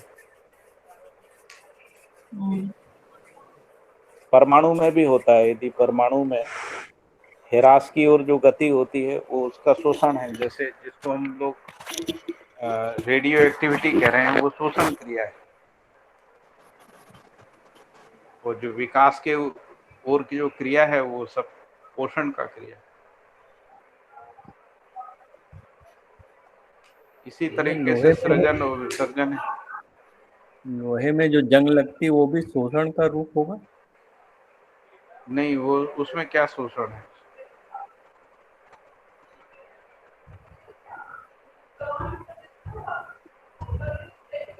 लोहा जो है उसमें रासायनिक परिवर्तन है बस, रासायनिक उसमें ना पोषण है ना शोषण है, ओके पोषण शोषण दोनों। भैया यौगिक क्रिया है, जी यौगिक क्रिया है वो रस्टिंग। सुनाई नहीं दे रहा, थोड़ा इको हो गई आवाज, धीरे से बोलिए। वो यौगिक क्रिया यौगिक क्रिया है या सात्विक है? रस्टिंग यौगिक है ना, आयरन पानी के साथ मिलके आयरन ऑक्साइड बना दे। ठीक ठीक ठीक। आयरन ऑक्साइड जो है यौगिक क्रिया है। मिश्रण क्रिया अलग प्रकार की, क्योंकि मिश्रण क्रिया में केवल भौतिक परिणाम है ना, इसमें रासायनिक परिणाम है। जो जंग होती है जिसको आयरन ऑक्साइड कह रहे हैं, वो लोहे का भी लक्षण नहीं है उसमें और पानी का भी लक्षण नहीं है। तो एक नए आचरण को ग्रहण कर लिया। यौगिक का जो परिभाषा लिखा ना, 2 या 2 से अधिक प्रजाति की वस्तुएं निश्चित अनुपात में मिलकर अपने आचरण को त्याग कर अन्य प्रकार के आचरण को प्रस्तुत करती है, उसको यौगिक कहते हैं। जैसे कार्बन और हाइड्रोजन है ना, तो मीथेन बनती है, तो कार्बन का एक परमाणु और हाइड्रोजन के 4 परमाणु मिलके मीथेन बनाते हैं। अब मीथेन का जो लक्षण है वो ना कार्बन का है ना हाइड्रोजन का है, तो मीथेन का जो आचरण है वो अलग प्रकार का आचरण है। जैसे ये भी यौगिक क्रिया है, प्राण कोशिकाओं का बनना, ये भी यौगिक क्रिया है, क्योंकि वो रासायनिक क्रिया है। क्योंकि जो प्राण कोशिका बनती है उसमें एक नया आचरण पैदा हो जाता है, जो भौतिक रासायनिक आचरण से भिन्न है। प्राण कोशिकाओं में जो है श्वसन का क्रिया शुरू हो जाता है, प्राण का क्रिया शुरू हो जाता है। प्राण का क्रिया ना तो भौतिक क्रिया ना रासायनिक क्रिया है, तो उसको भी यौगिक ही बोलते हैं।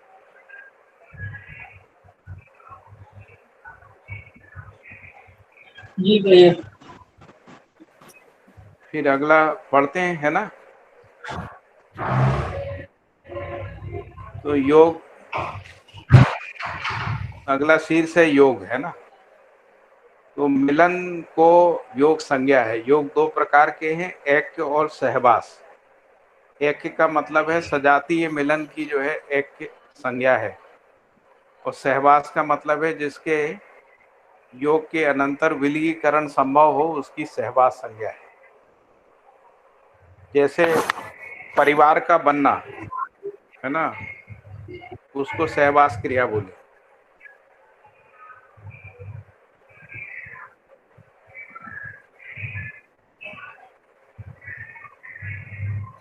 सहवास के अनंतर उन्नति की ओर प्राप्त संवेगों की प्रेरणा संज्ञा है।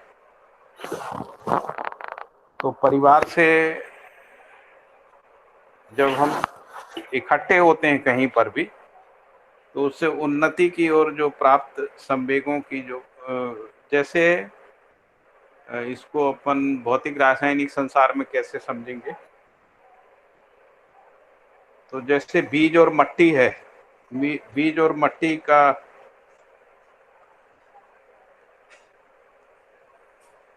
वो सहवास क्रिया हो जाएगी, बीज और मट्टी के रूप में।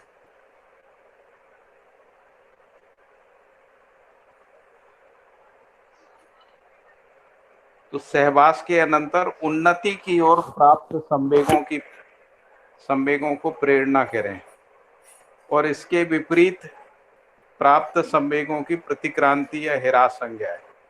धारणा के प्रतिकूल चेष्टा को अथवा समस्या की ओर प्राप्त व्यवस्था की प्रतिक्रांति संज्ञा है। उन्नति का मतलब है गुरु मूल्यन की ओर अथवा समाधान की ओर, प्रगति ही उन्नति है। और संवेग का मतलब है संयोग से प्राप्त वेग ही संवेग है।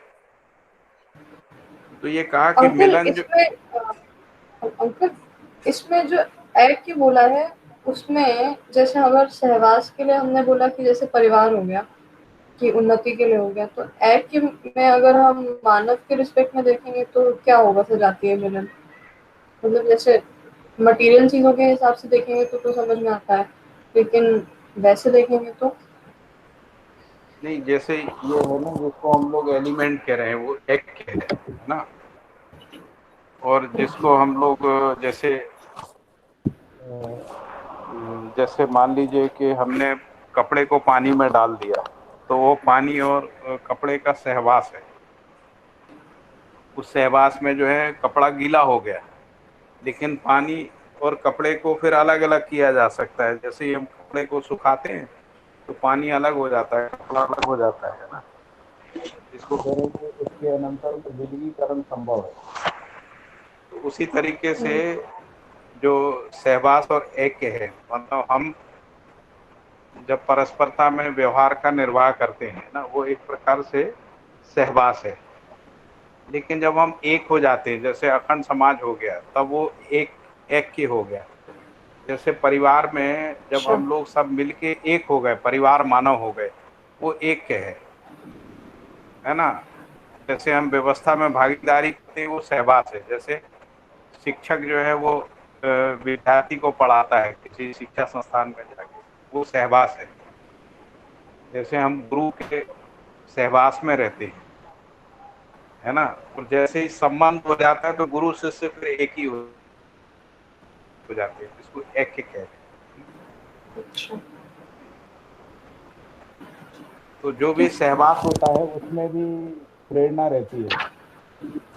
यदि प्रेरणा नहीं है तो प्रतिक्रांति है। कई बार हेलो। ऐसा सहवास भी होता है जिसमें हिरास की ओर गति होती है, जिसको कहते हैं गलत संगत में आदमी का आचरण बिगड़ जाता है ना। जी जी बोलिए। इसको ऐसे समझ सकते हैं अपन के जैसे जीवन और शरीर का है, ये सहवास है, हाँ जी। और जीवन का और शून्य का यानी कि व्यापक का, हाँ, ये ऐक्य है। वो सह शरीर नहीं है तो तो भी इसको ऐक्य है, ऐसे भी और देख ही सकते हैं ना अशरीर कि है तो भी जैसे ऐक्य है। यहाँ अगर पर जो फिर अगर ऐसे देखेंगे तो ऐसा भी तो समझ सकते हैं कि जैसे मानव में जीवन और शरीर का सहवास होता है, लेकिन मानव अपने आप में जब एक इकाई के रूप में प्रस्तुत होगा तो वो ऐक्य हो जाएगा। ऐसा पहले तो अजीत जी बोल रहे थे, उसको मैं स्पष्ट कर दे रहा हूँ। यहाँ लिखा है सजातीय मिलन, है ना। तो जीवन और व्यापक वस्तु का जो मिलन है ना, वो सजातीय नहीं है।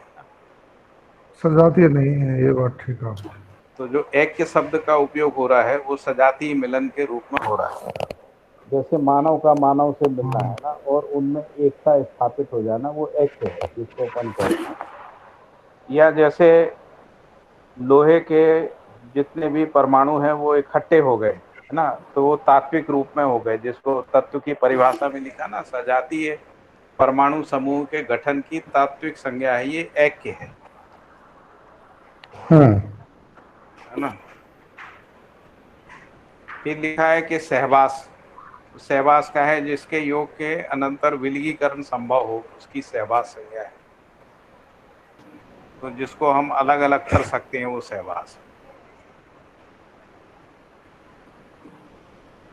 अब इसको यदि मानव के संदर्भ में समझें तो संबंध की जो स्वीकृति है वो ऐक्य है, और संबंध की स्वीकृति नहीं है फिर भी मिलन है, तो जो मिलन है वो सहवास है। तो सारा जो सहवास है वो ऐक्य के लिए ही है। यदि मानव में देखें तो सारे सहवास का प्रयोजन जो है वो ऐक्य का मतलब है एक सूत्रित हो जाना, सामरस्य हो जाना, है ना, एकत्व स्थापित हो जाना, यानी सह अस्तित्व हो जाना, है ना, सह अस्तित्व का प्रमाणित हो जाना। उस रूप में जो सारा सहवास है वो मूल रूप से ऐक्य के रूप में है, और ये ऐक्य में ही आचरण का प्रकटन होता है। जैसे मानव जाति एक है तभी मानवीय आचरण का प्रकट होता है। जैसे बाकी में तो ऐक्य बना रहता है, जैसे पदार्थावस्था, प्राणावस्था, जीवावस्था में ऐक्य बना रहता है, इसलिए वो अपने अपने आचरण में रहते हैं। मानव में ऐक्य नहीं बन पाता है, मानव में ऐक्य जागृति पूर्वक ही बनता है, जागृति पूर्वक स्थापित होता है। और उसमें भी ऐक्य के लिए जो प्रेरणा है वो सहवास में ही आती है। तो जैसे जो कम जागृत व्यक्ति अधिक जागृत व्यक्ति के सहवास में आता है तब उसमें जागृति का प्रेरणा आ जाता है। इस रूप में अपन इसको समझ सकते हैं। इसके विपरीत में कम जागृत व्यक्ति के अजागृत व्यक्ति के सहवास में आता है तो उसमें प्रतिक्रांति या हिरास भी आ सकता है ना, जिसको हम लोग बोलचाल की भाषा में कहते हैं गलत संगत में आदमी बच्चे बिगड़ जाते हैं ना, क्योंकि वो सहवास है।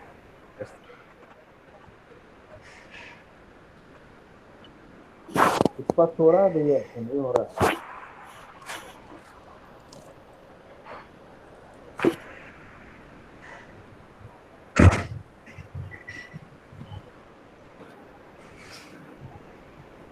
और कोई बताएगा?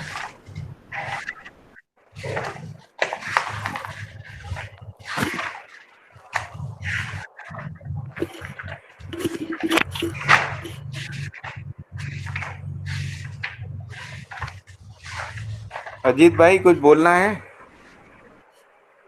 ना ठीक है जी। आगे बढ़े फिर। जी जी ठीक है। फिर उन्नति। हाँ जी बोलिए बोलिए।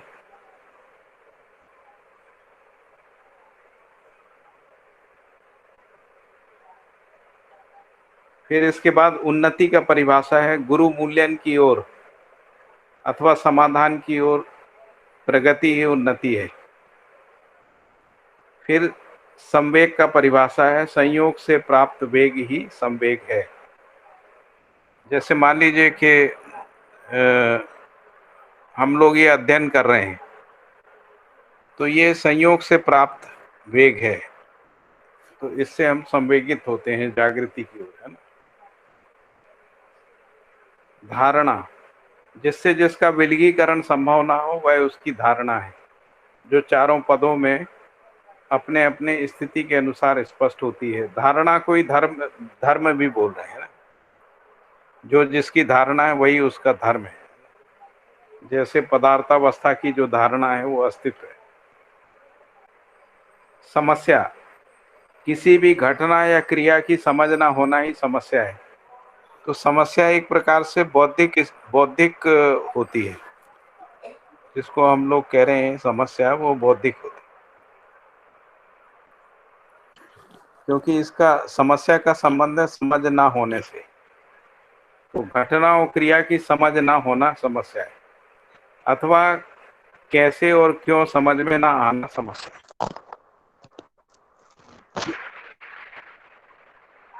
यानी अज्ञान और भ्रम ही समस्या है। और समाधान क्या है? तो समाधान है किसी भी घटना और क्रिया के नियम की समझ होना समाधान।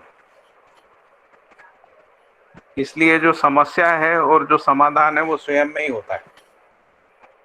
और फिर लिखा है समाधान है अथवा कैसे और क्यों की पूर्ति ही समाधान है। फिर लिखा है गुरु मूल्यन, दीर्घकालीन परिणाम अथवा अपरिणामिता गुरु मूल्यन है। अपरिणामिता का मतलब जिसको अपन दिव्य मानव कह रहे हैं, और दीर्घकालीन परिणाम का मतलब है जिसको मानव देव मानव बोलते हैं। फिर लिखा है कि सहवास में ही प्रेरणा का प्रसव और अनुभव है, और इसके विपरीत, यदि सहवास इसके विपरीत है तब उसमें प्रतिक्रांति की समीक्षा है। फिर इसके बाद कहा कि प्रेरणावादी सहवास से उभय स्वीकृतियां हैं और प्रतिक्रांतिवादी सहवास से उभय विकृतियां हैं। उभय स्वीकृतियों का मतलब है गुरु मूल्यन अथवा दीर्घ परिणाम या अपरिणामिता, और उभय विकृतियों का मतलब है अवमूल्यन की ओर द्रुत परिणाम या हिरास या समस्या की ओर द्रुत परिणाम। फिर आगे लिखा है कि ये इसको हम लोगों ने दोनों अर्थों में समझा है, लेकिन यहाँ पर फिर सृष्टि के अर्थ में बोल रहे हैं। सहवास ही सृष्टि का मूल कारण है।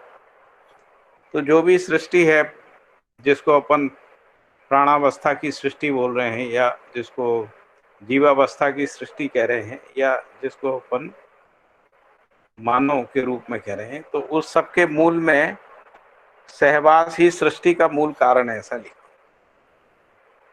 सहवास सह अस्तित्व में अभिव्यक्ति है, सह अस्तित्व नित्य वर्तमान का प्रभावी है।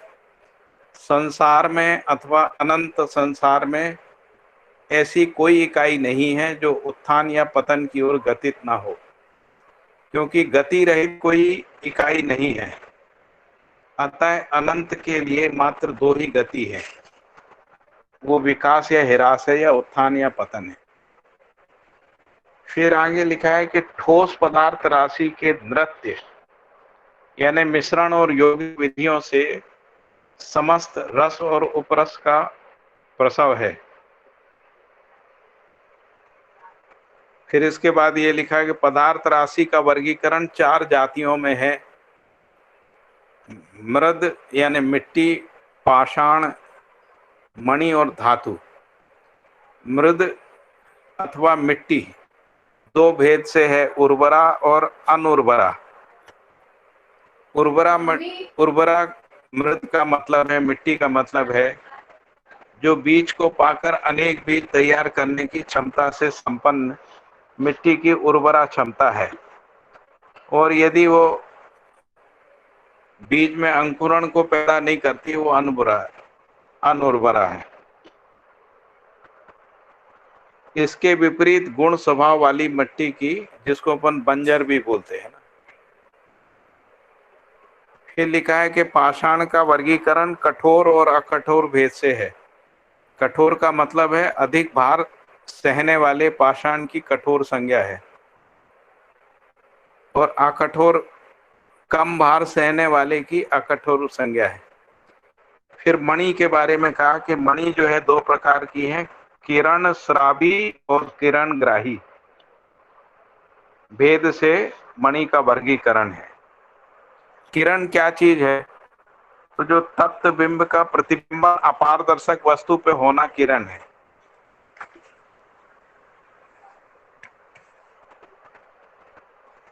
फिर लिखा है इकाई से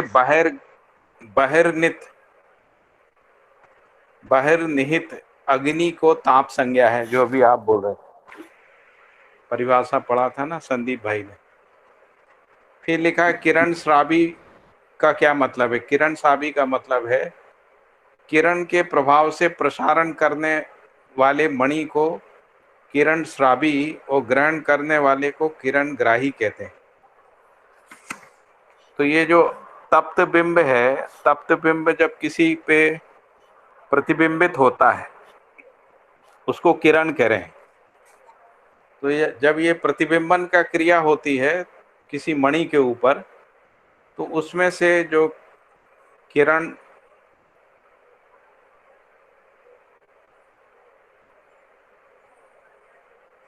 उसमें से किरण का स्राव होने लगता है, उसको किरण श्रावी मणि कह रहे हैं। और कुछ मणियाँ ऐसी भी होती हैं जो किरण को अपने में स्वीकार कर लेती, ग्रहण कर लेती, उसको किरण ग्राही कह रहे हैं। फिर लिखा है कि पारदर्शक और अपारदर्शक भेद से विकिरण और किरण है। पारदर्शक और अपारदर्शक भेद से विकिरण और किरण क्रिया में रत है।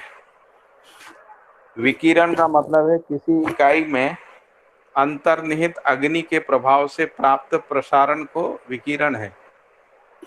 तो किसी इकाई में अंतर्निहित अग्नि के प्रभाव से प्राप्त प्रसारण को विकिरण कहा है, जिसको हम लोग रेडियो एक्टिव भी बोल रहे हैं आज की भाषा में। फिर रश्मि का परिभाषा दिया है, तप्त बिंब प्रतिबिंब अनुबिंब प्रत्यानुबिंब क्रिया की रश्मि संज्ञा है। तप्त बिंब का प्रतिबिंब अनुबिंब प्रत्यानुबिंब क्रिया की रश्मि संज्ञा है। फिर प्रकाश है, इकाई के प्रतिबिंबन की प्रकाश संज्ञा है। फिर विकिरण एवं किरण भेद, विकिरण एवं किरण माध्यम भेद से शोषण और पोषण क्रिया में रत है। विकिरण एवं किरण माध्यम भेद से शोषण एवं पोषण क्रिया में रत है। प्राकृतिक विधि से जो विकिरण है वो पोषण में है। प्राकृतिक विधि से किरण और विकिरण दोनों से पोषण होता है, और भ्रमित मानव विधि से जो विकिरण होता है वो उसका शोषण होना सिद्ध हुआ है। जिसको हम लोग मानव के द्वारा जो भी विकिरण पैदा हो रहा है वो सब शोषणकारी है, और जो पृथ्वी में विकिरण का क्रिया है या जो ब्रह्मांडी किरणों के रूप में विकिरण का क्रिया है वो पोषण के अर्थ में। और इसके अलावा जो वातावरण में जो किरण है वो सब पोषण के अर्थ में ही है, जिसको अपन ब्रह्मांडी किरण भी बोलते हैं। फिर पदार्थ राशि के संगठित पिंड की ग्रह गोल संज्ञा है, जिसके सभी ओर आकाश है। फिर लिखा है कि प्रत्येक ग्रह आकाश में शून्याकर्षण की स्थिति में है। ऐसी हर इकाई अर्थात ग्रह गोल आकाश में अपनी गति के अनुसार स्थित है। इकाइयां धनाकर्षण की स्थिति में किसी की ओर आकर्षित और ऋणाकर्षण की स्थिति में किसी को आकर्षित करती हैं तथा शून्याकर्षण की स्थिति में स्वतंत्र हैं। तो पहले लिखा है कि इकाइयां धनाकर्षण की स्थिति में किसी की ओर आकर्षित होती। दूसरी बात लिखी है ऋणाकर्षण की स्थिति में किसी को आकर्षित करती है। फिर लिखा है शून्याकर्षण की स्थिति में इकाइयां स्वतंत्र रहती। शून्याकर्षण की स्थिति में इकाइयां जैसे पृथ्वी स्वतंत्र है, इस तरीके। फिर एक सूत्र लिखा है कि भार आकर्षण से, आकर्षण परस्परता से, परस्परता लघुता और गुरुता से, लघुत्व और गुरुत्व रचना और सापेक्ष ऊर्जा से, रचना और सापेक्ष ऊर्जा क्रिया से, क्रिया पदार्थ से, और पदार्थ का ह्रास और विकास सापेक्ष ऊर्जा के सदुपयोग और दुरुपयोग से सापेक्षित है। तो जो भी भार है वो आकर्षण से है। आकर्षण जो है परस्परता से, यदि परस्परता है तभी आकर्षण का पता लगता है, और परस्परता में हमेशा कोई लघु और कोई गुरु रहता है। तो लघुता और गुरुता से, परस्परता लघुता और गुरुता से, फिर लघुता और गुरुता जो है वो रचना और सापेक्ष ऊर्जाओं से, रचना और सापेक्ष ऊर्जा क्रिया से, और क्रिया पदार्थ से, और पदार्थ का ह्रास और विकास सापेक्ष ऊर्जा के सदुपयोग और दुरुपयोग से सापेक्षित है। फिर आगे है समस्त पदार्थ निरपेक्ष ऊर्जा में संपृक्त व समाहित है तथा संपूर्ण सृष्टि की स्थिति तथा गति निरपेक्ष ऊर्जा में है। समस्त पदार्थ निरपेक्ष ऊर्जा में संपृक्त व समाहित है। फिर कह रहे हैं तथा संपूर्ण सृष्टि की स्थिति और गति निरपेक्ष ऊर्जा में ही है।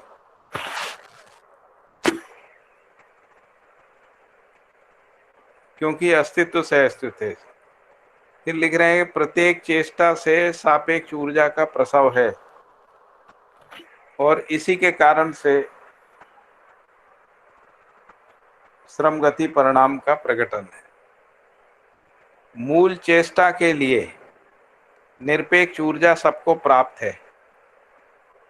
मूल चेष्टा का मतलब है पदार्थ के परमाणविक स्थिति में वातावरण के दबाव से मुक्त चेष्टा ही मूल चेष्टा संज्ञा है। यानी जो परमाणु के अंदर जो वातावरण रहता है उसके कारण से कोई चेष्टा पैदा नहीं होती, उसको मूल चेष्टा कह रहे हैं। मूल चेष्टा जो है व्यापक के कारण से रहती है, निरपेक्ष ऊर्जा के कारण से रहती। फिर है किसी भी भूमि पर पूर्ण सृष्टि तभी संभव है जब वह अपने में आवश्यक संपूर्ण रस, उपरस एवं वायु से समृद्ध हो जाए। इस प्रकार से इस असीम अवकाश में अनंत भूमि अपनी प्रगति के अनुसार पूर्ण विकसित, जैसे हमारी पृथ्वी है, अर्ध विकसित, अल्प विकसित और अविकसित अवस्था में है। अविकसित का मतलब है जहाँ केवल पदार्थावस्था है। अल्प विकसित यानी जहाँ प्राणावस्था आ गई है। अर्ध विकसित यानी जिसमें जीवावस्था आ गई। और पूर्ण विकसित का मतलब जब ज्ञानावस्था आ गई।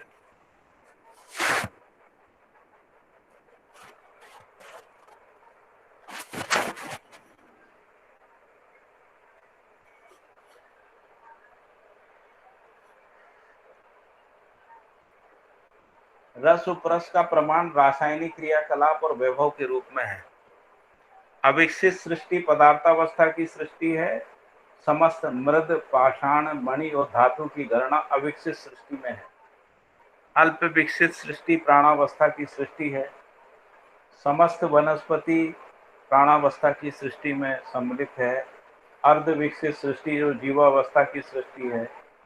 मानवेतर अंडज पिंडज सृष्टि की गणना जीवावस्था में है। ज्ञानावस्था में शरीर रचना पूर्ण विकसित सृष्टि है। यह स्पष्ट हो जाना आवश्यक है कि अल्प विकसित सृष्टि में अविकसित सृष्टि, अर्ध विकसित सृष्टि में अल्प विकसित सृष्टि, अविकसित तथा पूर्ण विकसित सृष्टि में अर्ध विकसित, अल्प विकसित और अविकसित सृष्टि का सृष्टि समाहित है ही। इसका मतलब क्या हुआ कि जो ज्ञानावस्था की सृष्टि है उसमें तीनों सृष्टियां समाहित हैं, जीवावस्था, प्राणावस्था और पदार्थावस्था। जीवावस्था में प्राणावस्था और पदार्थावस्था शामिल है और जो प्राणावस्था की सृष्टि है उसमें पदार्थावस्था शामिल है, समाहित है। क्यों? तो इसी से ये सूत्र निकलता है कि गुरु मूल्य में लघु मूल्य समाया रहता है। फिर लिखा है फलतः उच्च कोटि की सृष्टि में निम्न कोटि की सृष्टि के गुण, स्वभाव और धर्म विलय रहते हैं।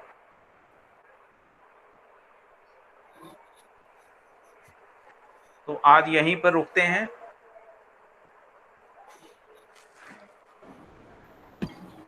कुछ इसमें डिस्कस करना है तो कर लेते हैं, फिर कल आगे से पढ़ेंगे। भैया जैसे इसे पाठक लिखा जी है एक ये सूत्र लिखा है ना, ठोस पदार्थ राशि का वर्गीकरण 4 जातियों में है। हाँ, ठोस नहीं लिखा, पदार्थ राशि तो का हाँ लिखना पड़ेगा ना उसमें, क्योंकि जो गैसेज है इनको अपन पदार्थ नहीं मानते। पदार्थ राशि तो है। जो फिर ठोस पदार्थ लिखना पड़ेगा। राशि, ये जो चारों नहीं, नाम पदार्थ लिखे हैं राशि जो है ना 3 रूप में है ना, जिसको अपन तरल, विरल और 4 रूप में। ठोस, तरल, विरल। नहीं नहीं, मृद पाषाण नहीं, इसको आप पढ़िए एक बार। पदार्थ राशि का वर्गीकरण 4 जातियों में है, ऐसा लिखा है इसमें। ठोस पदार्थ मृद राशि पाषाण जो है। मणि धातु। ठोस करना पड़ेगा इसको अपने को। हाँ, क्योंकि पदार्थ में तो फिर गैसेस भी आ गई ना। गैसेस भी आ, ये जो सबसे तरल बाद का भी आ वर्जन गई। है वो है क्या किसी के पास, मानव दर्शन का? सबसे पहला वाला वर्जन देखना पड़ेगा। मेरे पास तो जो आपके यहाँ सरदार शहर वालों ने वो हिंदी इंग्लिश वाली छपाई थी ना, वो वाली किताब है मेरे पास। इसके बाद में जो आया है अभी मानव व्यवहार दर्शन की एक और एडिशन निकला था ना, उसमें क्या लिखा हुआ पता नहीं।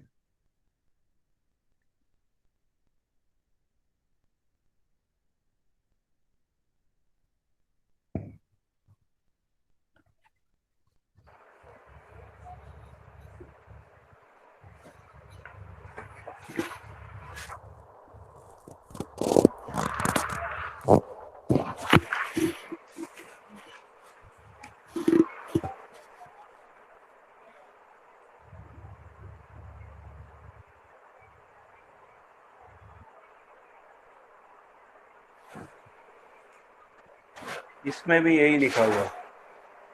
पदार्थ राशि का वर्गीकरण 4 प्रकार से: मृत, पाषाण,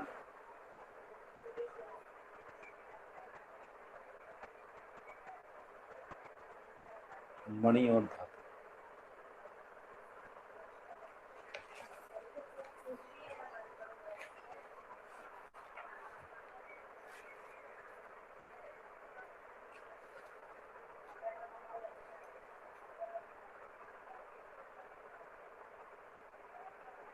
समस्त पदार्थ जो है ठोस, तरल और विरल विरल के रूप में उपलब्ध है।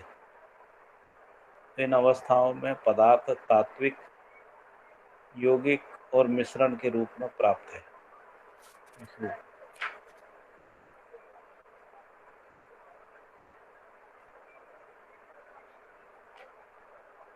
तो मुझे लगता है कि जिसको अपन मृद बोल रहे हैं ना, तो जो संपूर्ण वायु जो है वो मृद में ही आएगी।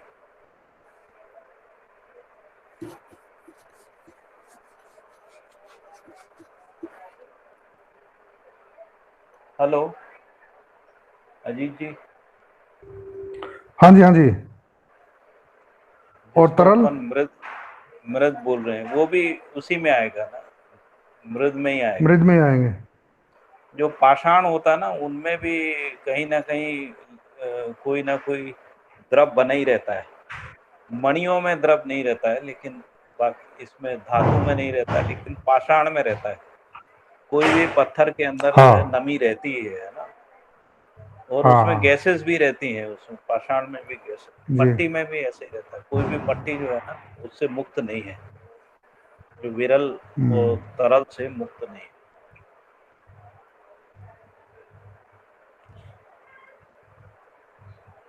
ठीक बात आप। और कोई बात है? और भी विचार उसी पेज में ऊपर से तीसरी लाइन है भैया, जिसमें विवशता लिखा हुआ है। यहाँ पे विवशता किस अर्थ में? विवश जो स्वभाव गति के विपरीत है वो विवशता, मजबूरी, जिसको अपन हिंदी में, उर्दू में मजबूरी बोलते हैं ना, हिंदी में विवशता बोलते हैं। उसी को प्रतिक्रांति भी बोलते हैं। जैसे जो अभी एक उदाहरण बताया था ना, कि यदि गलत संगत में लोग जो है वो बिगड़ जाते हैं, वो प्रतिक्रांति, यानी हिरास की ओर जो गति होती है। यानी दो मूर्ख लोगों का यदि सहवास होता है, उसमें हिरास की ओर गति होने की संभावना है। यदि एक व्यक्ति जागृत है और एक व्यक्ति कम जागृत है, उस स्थिति में उसमें जागृति का प्रेरणा हो सकता है। तो सहवास में ही प्रेरणा का प्रसव और अनुभव है। यदि सहवास नहीं है, उस स्थिति में मजबूरी है। जैसे मान लो किसी आदमी को अकेले जीना पड़े, उस स्थिति में उसमें हिरास ही होता है। फिर इसके बाद वो कह रहे हैं कि सहवास भी 2 प्रकार का है, प्रेरणावादी सहवास और प्रतिक्रांतिवादी सहवास। तो प्रेरणावादी सहवास में उभय स्वीकृतियां हैं और प्रेरणावादी में उभय विकृतियां हैं।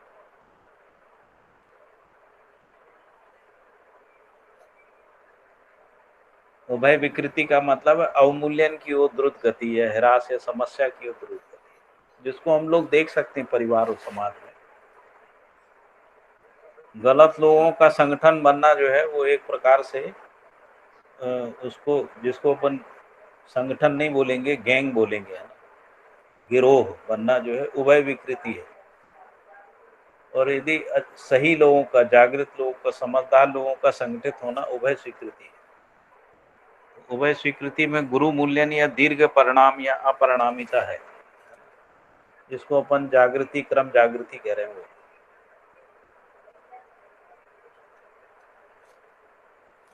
समझ में आ रहा है संदीप भैया? जी भैया, वो तीसरा बिंदु है, उसमें जो पहला स्पष्टीकरण है, जिसमें लिखा है कि संसार में अथवा अनंत संसार में ऐसी कोई इकाई नहीं है जो उत्थान या पतन की ओर गतित न हो, क्योंकि गति रहित कोई इकाई नहीं है। उसके बाद लिखा है, अतः अनंत के लिए मात्र 2 ही गतियां हैं। यहाँ अनंत के लिए से क्या तात्पर्य है? जितनी भी अस्तित्व में जितनी भी पदार्थ राशि उसको अनंत कह रहे हैं। तो अनंत में मात्र 2 ही गतियां हैं। अच्छा, मतलब पूरी प्रकृति के लिए कहा जा रहा है अनंत? पूरी प्रकृति उसमें 2 ही है, विकास या ह्रास। इन 2 में से किसी एक में ही रहता है। उसमें भी फिर ये लिखा है कि जो स्वभाव गति है उसी में विकास होता है। यदि स्वभाव गति में नहीं होता उसमें ह्रास होता है। जैसे मानव जब स्वभाव गति में आता है तभी उसमें विकास होता है जागृति क्रम की रूप में। और यदि वो अपने स्वभाव गति में नहीं होता है, यानी अपने स्वभाव में स्थित नहीं होता है, तब उसमें ह्रास होता है।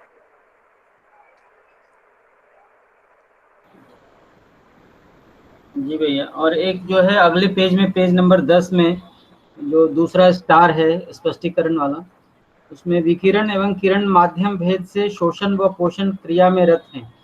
यहाँ पे विकिरण एवं किरण, ये क्या न्यूक्लियर जो है वो डिसइंटीग्रेशन की बात कर रहे हैं, जिसमें न्यूक्लियस नहीं, अस्तित्व में किरण और विकिरण 2 प्रकार की है ना क्रियाएं हैं, है ना। तो वो कह रहे हैं कि विकिरणों की प्राकृतिक विधि से विकिरण और किरण दोनों जो है वो पोषण के रूप में स्पष्ट हो चुके हैं, और भ्रमित मानव के द्वारा जो विकिरण है उसका जो प्रयोग है वो शोषण के रूप में सिद्ध हुआ है। ऐसा हुआ, ये लिखा है ना आगे, प्राकृतिक विधि से पोषण स्पष्ट हो चुका है जी। तो जैसे सूर्य में जो विकिरणीय क्रिया हो रही है या पृथ्वी के गर्भ में जो विकिरणीय क्रिया हो रही है वो व्यवस्था के अर्थ में है, यानी पोषण के अर्थ में। और जो किरण की क्रिया है वो भी पोषण के अर्थ में, जैसे सूर्य की किरण आ रही है यहाँ तक, है ना, तो वो वनस्पति और प्राणावस्था की इकाइयों के लिए शोषण का काम, पोषण का काम करती है ना। तो इसलिए प्राकृतिक विधि से किरण और विकिरण दोनों जो है वो पोषण के रूप में है। लेकिन जो मानव ने जो रेडियो एक्टिविटी पैदा करी है, या जैसे हम लोग एटॉमिक पावर बना रहे हैं ना अभी जी, तो उसमें जो भी विकिरणीयता पैदा होती है वो शोषक सिद्ध हुई है, क्योंकि वो पचती नहीं है ना। पोषण का मतलब है जो पच जाना और पोषण की क्रिया को बढ़ाना, है ना, यानी पोषण की क्रिया को उत्प्रेरित करना। और जो रेडियो एक्टिविटी पैदा होती है एटॉमिक पावर रिएक्टर में या और भी जहाँ जहाँ हम लोग इसका उपयोग कर रहे हैं, एक्सरेज है, जैसे एक्सरे में हम लोग विकिरणीय उसको उसी का प्रयोग कर रहे हैं ना एक्सरे में, तो वो शोषक है। यदि ज़्यादा बार एक्सरे करेंगे तो कैंसर हो जाएगा, है ना, तो वो शोषक सिद्ध हुई।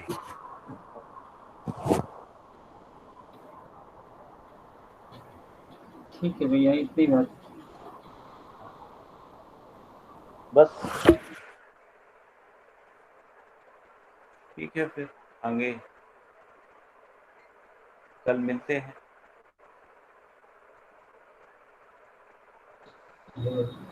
नमस्ते भैया। ठीक है ना, आज का ठीक रहा ना, हम लोग धीरे धीरे पढ़ेंगे, आराम समझते हुए चलेंगे। सुनील भाई। हाँ भैया, बढ़िया। ये चैप्टर थोड़ा हैवी है भैया, इसलिए शांति बनी हुई है। हाँ हाँ हाँ, बचाने में लगता है समय, पर बढ़िया रहा, बहुत बढ़िया रहा। ठीक है, अभी धीरे धीरे ही चलना पड़ेगा। ये थोड़ा सा समझ के पढ़ने वाली किताब है। इस चैप्टर को एक बार और रिवाइज कर लेंगे।